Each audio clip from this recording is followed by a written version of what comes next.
आओ लक्ष्मी आओ। वो कीर्तना दिखने में काफी सुंदर है ना? बदसूरत होती तो भी क्या शादी रुक जाती क्या? गणेश ने तो उसी को पसंद किया है। गणेश के बोलने के बाद हमें ऐसी बातें नहीं करनी चाहिए। आप क्यों डर रही हो माँ? आपको लगता है कीर्तना गणेश को सब कुछ बता देगी? शायद बोल देगी, बोल भी दिया तो क्या, मुझे किसी का कोई डर नहीं। बाद में कोई प्रॉब्लम ना हो यही सोच रही हूँ। देखिए माँ, शुरुआत में ही आप इतनी ढीली पड़ जाएंगी तो वो आप पर राज करेगी। वो आजकल की पढ़ी लिखी लड़की है, इतना आप याद रखना। आपकी शादी में जो कुछ भी किया उसी के बारे में तो बात कर रही थी मैं। उसमें गलती क्या है? इसमें कोई गलती नहीं है। देखो कामाक्षी, हम ऐसे युग में जी रहे हैं जहाँ लोग अपने कियों को नकारते हैं, पर तुमने अगर कुछ किया है तो स्वीकारने में क्या हर्ज है। लक्ष्मी, तुम बिल्कुल सही कह रही हो। वो कैसे भाई साहब? हम लोगों ने जो किया है आप लोग भी वैसे ही करो। ऐसे बिना बोले जैसे होगा ही नहीं ना। रहने दो ना, इसमें क्या गलती है। देखो कामाक्षी, आनंद भवन बहुत ही अच्छा होटल है। उसके मालिक से शादी करने में उसे क्या तकलीफ होगी? देने दो ना पैसा। देखो कामाक्षी, अभी मानोगी तो सही रहेगा, बाद में जब बहू आ जाएगी तो गणेश और बहू मिलके तुम्हें कोने में बिठा देंगे। ऐसा ही होने वाला है, मैं पहले से बता रहा हूँ।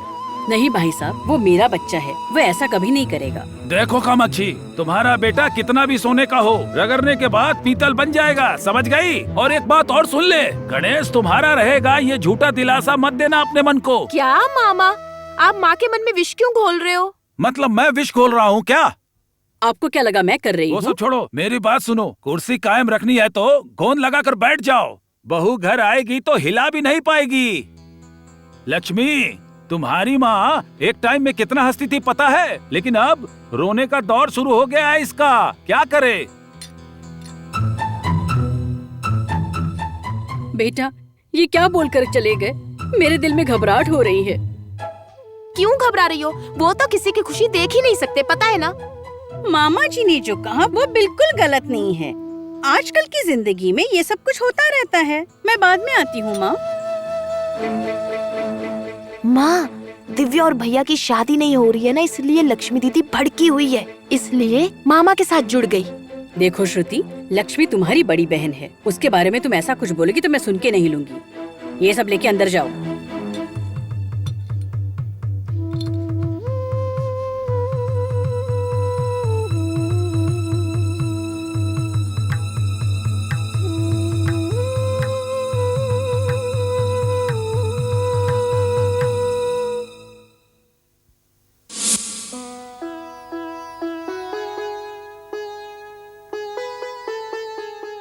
भाभी कॉफी दे दो। कॉफी तैयार है, पहले जल्दी से नहा के मंदिर जाके आओ। कौन से मंदिर?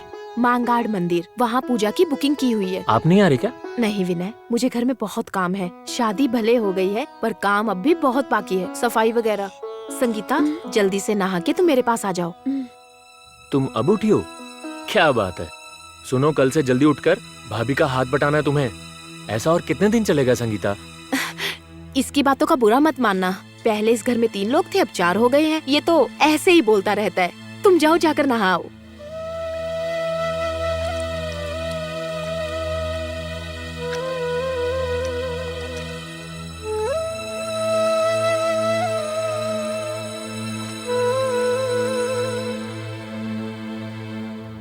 विनय, मेरे सामने उसे कुछ बुरा मत बोला करो। देखा नहीं बेचारी कैसे रोने वाली हो गई थी।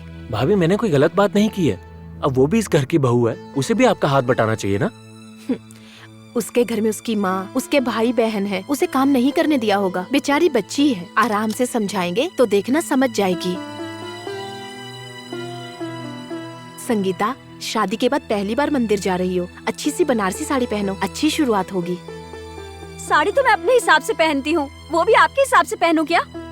भाभी, इस घर की सब कुछ है। वो कुछ बोल रही है तो तुम्हारे भले के लिए बोल रही है। इनकी बात सुनो। अरे विनय, ये सब क्या है? अरे क्या हो गया? इसे जो पहनना है उसे पहनने दे, बात को ज्यादा मत बढ़ाओ। चलो आओ नाश्ता करते हैं। उसने जो कहा भूल जाओ, चलो हम नाश्ता करते हैं।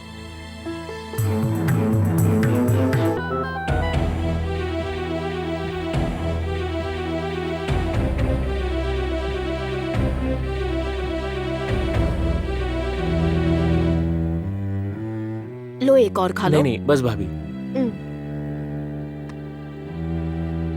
संगीता, तुमने साड़ी बदल ली? मैंने तो बस इसलिए बोला था कि तुम मंदिर जा रही हो, मुझे गलत मत समझना। तो आपने कहा ही क्यों? अगर आपकी बात ना मानी तो ये सब मुझे ही बुरा कहेंगे। संगीता, अब चले? संगीता, नाश्ता कर लो ना। वापस आकर खाऊंगी। बाय भैया, बाय भाभी।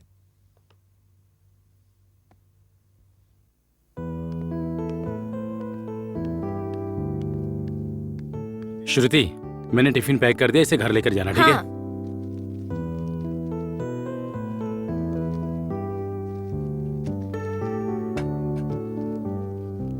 हमारे साथ कीर्तना के घर क्यों नहीं गए? मैं वहाँ जाकर क्या करता? भैया उसके घर वाले भी तो आपसे मिलना चाहते होंगे ना? ठीक है, इस संडे चला जाऊंगा। वहाँ जाके सबने क्या गुल खिलाए पता है आपको? क्या? पापा के सामने तो किसी ने कुछ नहीं कहा, अंदर जाके घुमा फिरा के सब कुछ मांग लिया।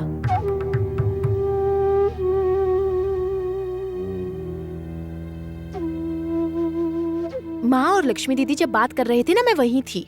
लक्ष्मी दीदी जैसी दिखती है वैसी है नहीं, माँ को भड़काने का काम वही करती है।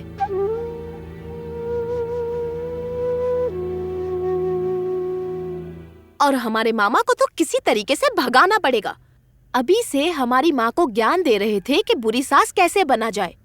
एक तो माँ पहले से ही बहुत ज्यादा परेशान है, ऊपर से वो मामा आग लगाता रहता है। मौके पे चौका, सरेआम पटाखे फोड़ने का काम है उनका। दीदी भी नाराज है क्योंकि उनकी बेटी से शादी नहीं की। भाई अगर ऐसा ही चलता रहा ना तो कीर्तना बेचारी जब इस घर में आएगी तो उसकी खैर नहीं। जब तक ये पुरानी सोच छोड़ के हमारे घर वाले नई सोच नहीं अपनाएंगे और बदलेंगे नहीं ना, तब तक कुछ नहीं होगा। आपको बात करनी चाहिए भैया। मैं क्या बात करूं? जीजा जी तो पता नहीं कहाँ किस कोने में जाके छुप गए हैं और मामा पूरे घर में ठुमका लगाते नाच रहा है। कीर्तना जब आए तो ऐसा नहीं होना चाहिए।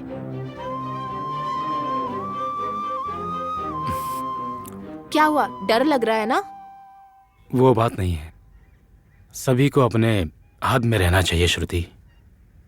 कीर्तना जब तुमसे मिलेगी तो इस सब के बारे में बात जरूर करेगी।